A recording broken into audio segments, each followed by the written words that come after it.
எபிரேயர் 11:1 வாசி. ஆமென். விசுவாசமானது நம்பப்படுகிறவைகளின் உறுதியும் காணப்படாதவைகளின் நிச்சயமா இருக்கிறது.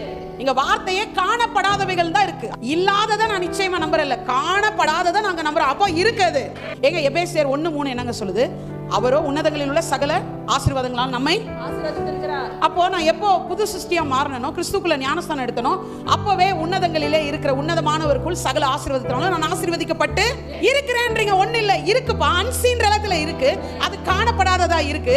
இப்ப அன்சீன்ல இருக்கிற அந்த ஆரோக்கியத்தை நான் ஃபெய்த்ன்ற வாய்க்கால் மூலமா நான் என்ன பண்றேன்னா, அன்சீனா இருக்கிறத சீன் இடத்துல ரிலீஸ் பண்றேன். எபிரேயர் 12:1 என்ன சொல்லுது?